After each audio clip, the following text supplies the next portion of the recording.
Assalamualaikum Ustadz. Assalamualaikum. Pertanyaan saya, bagaimana menjadi suami yang baik untuk keluarga? Saya baru menikah, doakan saya menjadi suami baik Ustadz. Amin insyaallah. Saya juga didoakan. Sama-sama mendoakan.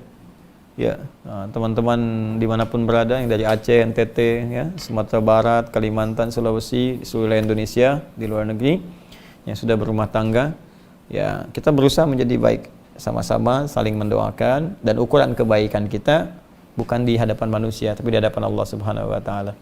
Apa ukuran suami baik di hadapan Allah? Maka baca lagi ayat-ayatnya. Pertama ada di Quran surah keempat An-Nisa ayat 19.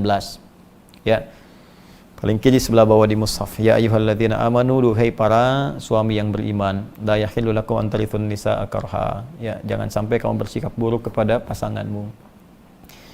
Jangan wariskan sikap-sikap yang enggak baik. Bisa menahan diri dengan baik. Bagaimanapun itu titipan. Ya, istri kita, istri saya, istri Anda, itu titipan dari Allah Subhanahu wa taala yang kita perlu jaga. Bagaimanapun akan dipertanggungjawabkan di akhirat kelak. Dia tidak dititipkan pada pria lain kecuali kepada Anda. Tentunya untuk dijaga, diperlakukan dengan baik. Ya, jadi kita belajar menjadi baik dan saling memahami. Setiap kita pasti ada kekurangan. Kalau ingin sempurna, ya nggak akan didapatkan. Hanya malaikat yang sempurna. Ya, kalau mau silakan nikah dengan malaikat maut, malaikat Israel tuh ada. Ya, yang lainnya, tapi nggak ada yang sempurna. Ya, nggak ada yang sempurna. Setiap kita pasti punya kekurangan. Sepanjang masih manusia. Jadi kalau suami mengerti istrinya manusia, tentu tidak akan mengeksplorasi kekurangannya. Demikian sebaliknya. Ya, asa an takrahu syai'an wa yaj'alallahu fihi khairan katsiran, di ujung ayatnya. Boleh jadi kita tidak menyukai satu sikap tertentu dari istri atau istri kepada suami, tapi di balik itu ada pelajaran besar untuk menyempurnakan sifat-sifat kita. Makanya agak menarik, biasanya kalau dipasangkan itu akan terlihat saling melengkapi. Jadi memang kekurangan kita itu hanya bisa dilengkapi oleh istri kita. Demikian sebaliknya. Ya. Kemudian yang kedua, tunaikan kewajiban dengan baik. Ya, apa kewajibannya? Ada di ayat 34 di surah An-Nisa. Ar-rijalu qawwamuna 'alan nisa bima faddalallahu ba'dahum 'ala ba'din wa bima anfaqu min amwalihim. Ya, lelaki itu qawwam, menjadi pelindung, pengarah di keluarganya, mataharinya. Ya, apa fungsi matahari?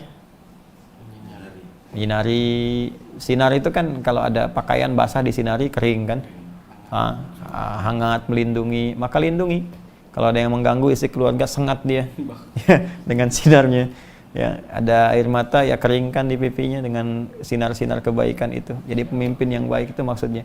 Makanya laki-laki diibaratkan dengan matahari. Nabi Yusuf pernah bermimpi, ya ini ra'aitu ahada asyara kawkaba wasyamsa wal qamara ra'aituhum li sajidin. Jadi saya melihat di mimpi saya 11 gemintang, 1 matahari, 1 bulan semua sujud. Maka ditafsirkan 11 itu saudaranya, ya, beliau 12 bersaudara, 11 saudaranya, matahari bapaknya, Nabi Yaqub alaihissalam, kemudian bulan ibunya. Ya, ibu, ya perempuan itu rembulan. Apa fungsi rembulan? Bulan itu untuk dilihat keindahannya. Ya, pantulan cahayanya kan keluar. Kalau pengen lihat indah kan rembulan. Kalau pengen lihat kekuatan ya matahari. Nggak ada orang pengen lihat matahari keluar, tidak. Ya, pasti ingin mendapatkan manfaat rembulan, keindahan. Maka perempuan tampil indah. Ya, jangan kebalik. Perempuan ngambil fungsi matahari. Dengan kekuatan bulan aku menghukummu misalnya. Nggak bisa. Tetap dia jadi bulan, ya bulan, matahari. Kemudian dia pelindung, bima faddalallahu ba'dahum 'ala ba'din wa bima anfaqu min amwalihim. Ya, dan bertugas mencari infak, disingkat dengan nafkah. Kata Allah, saya sudah berikan perangkat mencari nafkah pada suami, bukan pada istri. Ya. Jadi nafkah itu beda dengan kerja biasa. Istri boleh kerja nggak? Boleh, tapi kebolehannya diikat.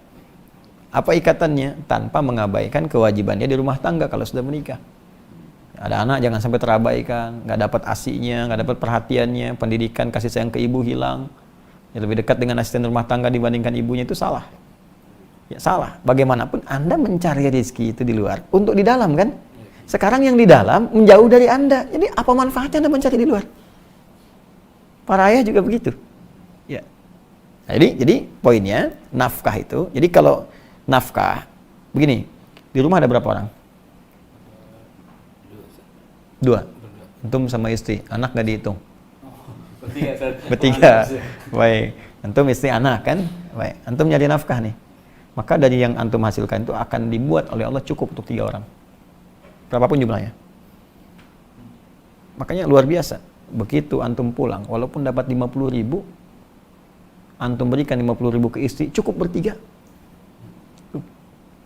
Itulah indahnya nafkah. Tapi kalau orang yang bukan petugas nafkah, mencari nafkah, istri mencari misalnya kan, maka hasil itu akan dicukupkan hanya untuk dirinya saja. Dan tidak akan merebak ya kesempurnaan rezekinya kepada yang lainnya. Makanya kalau perempuan mencari akan terasa selalu kurang. Atau materi cukup tapi ada bagian yang akan hilang. Kasih sayang, perhatian, ya, kehormatan, hubungan yang mungkin akan kurang harmonis, pasti itu. Ya, saling tuntut. Ya, nah itu poinnya. Jadi dari sini maka disiapkan bagi Anda untuk mencari nafkah dengan baik. Nafkah itu sudah janji Allah, sepanjang Anda mau bergerak, Allah akan turunkan rezeki. Sepanjang mau bergerak. Ya, orang di jalan aja sekarang cuman peluit, udah kasih 2.000, makasih Pak. Ya, kasih 5.000, makasih Bos. 10.000, ngaku Om, makasih Om, kan? Ya kan? Nah, ada kondisi itu tuh, tapi kan dapat gitu, ada ya. Tapi halal dan baik. Al-Baqarah 168. Saya kira itu. Semoga bermanfaat insyaallah.